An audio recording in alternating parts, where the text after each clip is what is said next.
Great day, friend. Hope you're doing well. Hey, listen, let me ask you a question. Are you struggling? Are you a struggling realtor? Uh, are you challenged in closing deals? Well, guess what? You're not alone.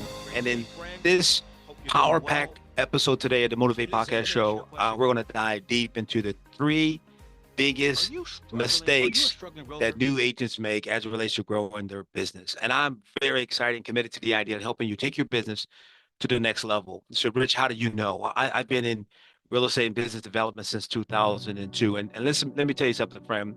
I discovered very early in business that scaling up your real estate business was not an accident, it is a choice. Let me say that again. Scaling up your real estate business, it wasn't an accident. It is a choice. I'm choosing to take my business to the next level. So if you're struggling, then there are three big mistakes that you're probably making. And these are three common mistakes that every new realtor makes in real estate. Now, I'm passionate about helping real estate agents succeed. Specifically, if you're a realtor, you've been in business for less than 3 years. I want to connect with you. Or maybe you've done less than 5 transactions in the previous year. I want to connect with you. But listen, let me share with you this, friend, that these three specifics I'm talking about real estate today, but you can take these three mistakes and you can look at your business in other areas and say, yep, that's me. The number one, starting with number one, what's the number one thing? Well, it's not the number one, but it's one of the three things that new realtors do, is that they fail to treat real estate like a business. They fail to treat real estate like a business. Some real estate agents come into the business and they think, hey, I can go to work when I want to go to work. I can make phone calls when I want to make phone calls, and everyone is good. I can live my life and I can work whenever I want to work. And that's true. You can do that. However, if you are building a business, then that going to work whenever you want to is off the table. So when I started my real estate business, it wasn't a 9 to 5 job. It was an eyes open, eyes shut type of lifestyle for the first year or so. Now I learned balance the longer that I've done it, the longer that I sold real estate, I learned the balance. But let me tell you something. The number one thing that I've seen agents do, or the number one of three mistakes that they do, is they fail to treat real estate like a business. Friend, you are in business.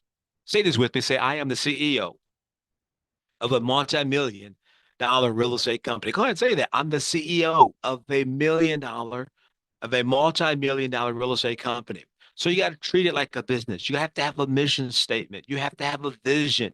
What's your 2 to 4 year or 3 to 5 year plan? Where do you see yourself 3 years from now? I read a stat about 13 years ago. I was preparing to do a training for a group of realtors, and I'm researching and I'm looking at market data. And I came across some stats by the National Association of Realtors that said about 80% of realtors fail in real estate in the first 12 months or maybe the next 18 months. Think about that for a second, friend. 80% of people are failing in real estate, and it's usually happening in that first year or two. Why are they failing? Because they're doing these three mistakes. They're failing to treat it. Number one, they're failing to treat it like a business. They fail to treat real estate like a business. Friend, you have to have a UVP. What's that? A unique value proposition. Right now, I want you to write down 5 reasons why someone should pick up the phone and call you. The second mistake that I believe every new realtor that's coming into the business, and if you're a realtor, you've been doing this a while and you can't seem to do more than 5 deals a year, you're probably doing this number two. And that is, you're not prospecting consistently. Now, I'm talking about real estate today, but friend, I know you can see that you can use this information in other industry.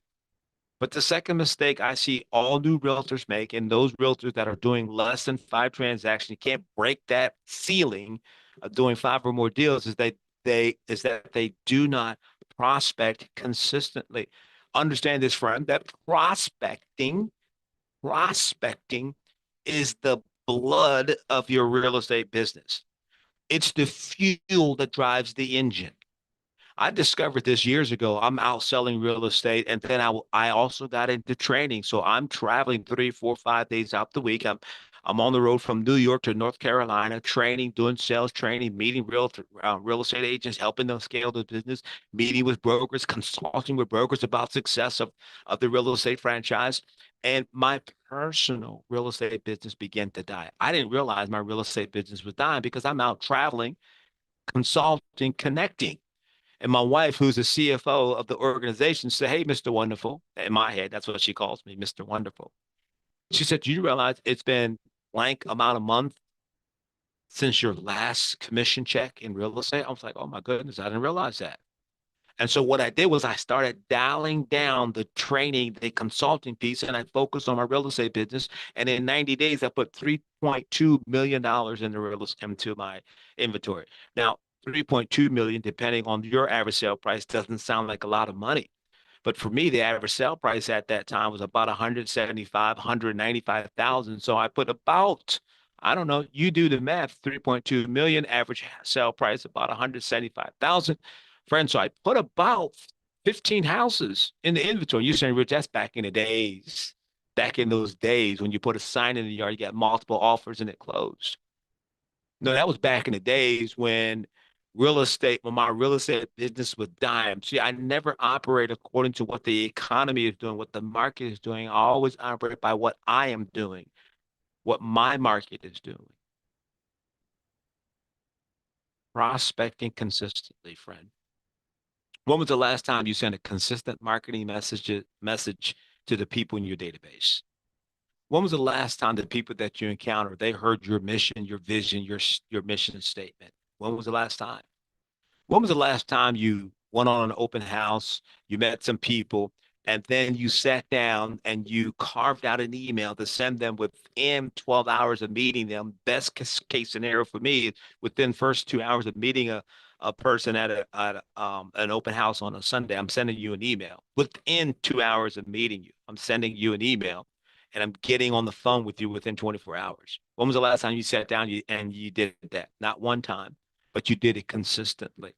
When was the last time you reached out to your database and you decided, I'm going to send you a message every 7 to 10 days for the next 60 days? And this is what the message is that I'm going to send you every 7 to 10 days over the next 45 to 60 days. When was the last time you sat down and you did that? If your answer is I don't know, or no, I'm not doing that, that's why your real estate business isn't thriving. And finally, friend, the third mistake that every new realtor makes, and every realtor who's struggling to close more than 5 deals, from my experience of doing this for the past 15 years, is that they lack an online presence. They lack online presence. You don't have to do this now, but at some point, Google Rich Wall Street Williams, you'll find my stuff. You'll find my coaching, you'll find training, you may even find some real estate. But I have branded myself as Rich Wall Street, Rich Wall Street, Rich Wall Street Williams. That's my brand. What's your brand? What message do you leave with your clients, prospective prospect? Have you even carved out mind share with your existing customer database? Notice I said mind share and not market share, because mind share is different from market share. Mind share is the number of people who, when they think of real estate, they think of you. If it's your grandmother, your father, your sister, your brother, your cousin, your uncle, your best friend, their neighbor, their dog, they should think of you. You should be at least number one or number two in their mind when it comes to selling real estate. So the person I think of sometimes when I'm referring out real estate leads is Chris Perry. Chris Perry is in the DC metro area. I got a text message the other day. Someone said, "Hey, I need an agent in the DC metro area." Da da da da da da da. Right. And so I wasn't in the position to do it. I said, "Hey, Chris, here's a person," and so Chris connects with that particular person. Right. But here's the point that I'm making: is you have to brand yourself online. Speaking of Chris Perry, I had Chris Perry um, on the podcast show last year, and he's talking about his strategy to create 100K or more in real estate your first few years. And if you're interested in that, I'll have the video link. You can see how Chris told me last year that 77% of his business comes to him from Instagram and or his TikTok. 77%. He did about 20 million last year. I talked with him recently. He said he's on track. He's gold. He's pushing for 30 million this year. So the three mistakes are: number one, you fail to treat your real estate business like a business. Mistake number two is you're not prospecting consistently. Mistake number three, you lack a strong online process. Hey, listen, friends, if you found value in this video, do me a favor, hit that like button, hit that subscribe button, hit that notification button. That way, when we post videos, you get the videos. By the way, I'm forming a community, and it's called Fast Track Academy. It's a private Facebook group where I'm posting tips, tools, and techniques to help real estate agents take their business to the next level. If you're interested in joining that community, just comment below, and or I'll put